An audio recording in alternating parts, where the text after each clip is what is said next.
3 criminal laws IPC, CrPC और Indian evidence act को replace किया गया है।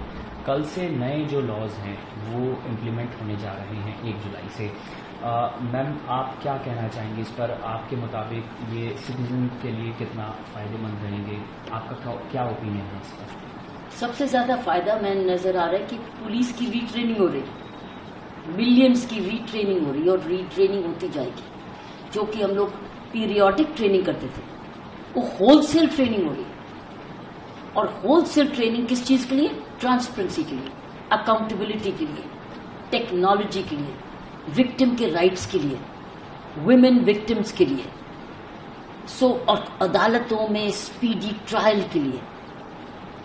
कई चीजें ऐसी करेक्शन हो रही हैं जो कि कहीं ना कहीं तरीके से सुप्रीम कोर्ट और ऑनरेबल हाई कोर्ट्स की जजमेंट्स के थ्रू आ रही थी या पीसमील अमेंडमेंट से, वो अब पार्ट ऑफ द लॉ बन गई। लेकिन सबसे ज्यादा मैं समझ रही हूँ टेक्नोलॉजी का रेवोल्यूशन हो रहा है, क्योंकि एफआईआर आपकी टेक्नोलॉजिकल हो जाएंगे, chargesheet technology, trial technology, expert evidence technology. जो हम लोग डॉक्टर्स को बुलाते थे, एक्सपर्ट्स को बार बार बुलाते थे, कि पुलिस जो रिटायर हो गए उनको बार बार बुलाते थे, आप एविडेंस ऑनलाइन कर दीजिए। आना जाना बच गया ना। और ट्रायल की भी डेट्स इन्होंने फिक्स्ड कर दी। अदालत में मान लीजिए तारीख पे तारीख की बात मत करते, तारीख पे तारीख के क्या करेक्शन की? अगर कोई मैजिस्ट्रेट या जुडिशियल मैजिस्ट्रेट उसको कहते हैं, वो नहीं अगले दिन, वो लिंक मैजिस्ट्रेट छोड़ेंगे।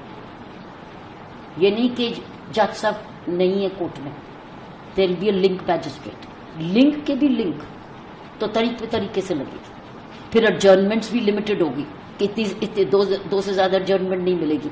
हर चीज को, एस्पेक्ट को, कई चीजें मांगते जा रहे थे। हैंडकफिंग भी आई है, क्योंकि पहले क्या था, गैंगस्टर को भी पुलिस ऑफिसर क्या करता था, ऐसे हाथ पकड़ के करता था, एक दूसरे का पसीना लेते थे, एक दूसरे की बीमारी लेते थे।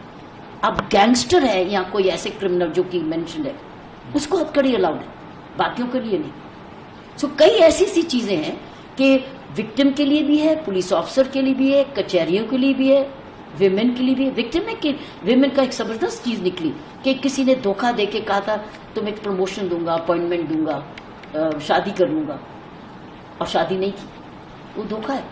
वो अब एक अपराध है। पहले 420 बनती थी और कहते थे कि नहीं ये तो पर्सनल मैटर है, तो पर्सनल मैटर नहीं है, अब वो दफा लगेगी, वो दंडित है।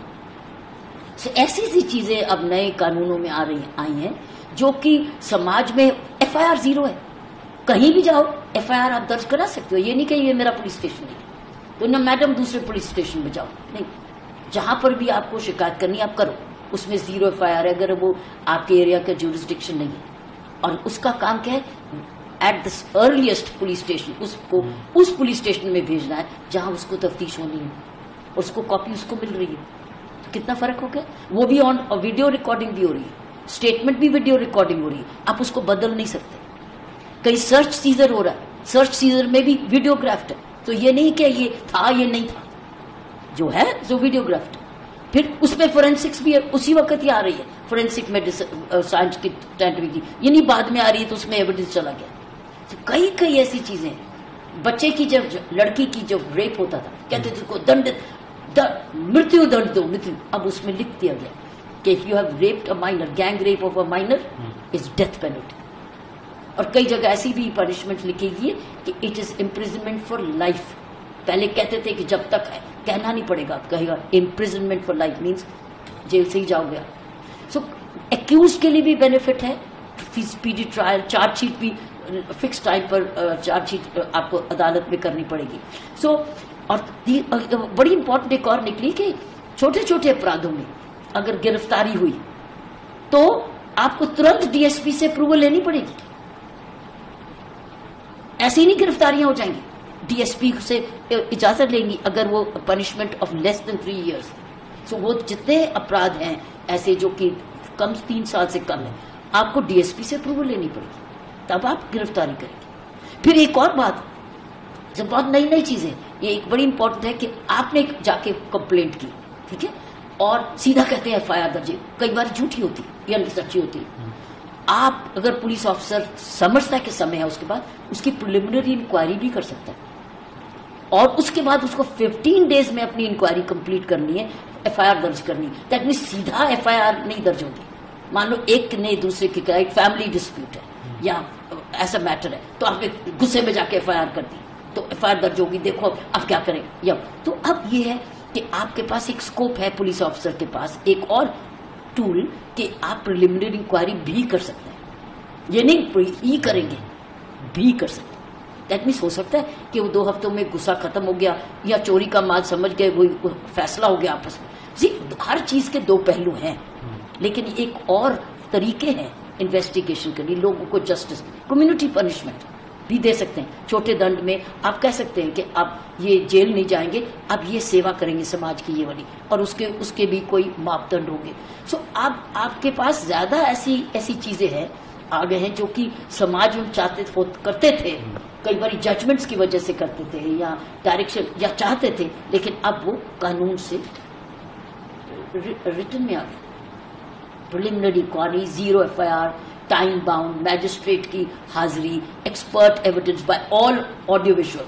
सो आपके पास क्या हो रहा है, अब आप क्या कहेंगे कि ये तो सच नहीं है, प्रिजनर की आइडेंटिटी, तुम थे नहीं प्रेजेंट, तो आपका सारा वीडियो बोल रहा है। तो अब ये नहीं कि नाम बदल गया, ये वोट है, ये झूठ है। सो ये जो एलिगेशंस आते थे, दैट मीन्स पारदर्शिता, अकाउंटेबिलिटी, ट्रांसपेरेंसी।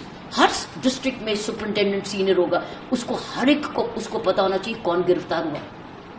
गिरफ्तारी का वेबसाइट में रोज रिकॉर्ड होगा कि कौन सी गिरफ्तारी किस जगह हुई, तो आप वेबसाइट में जाके पता कर सकते हैं कि कौन गिरफ्तार हुआ। सो आपका और भी ट्रांसपेरेंसी आ रही। अब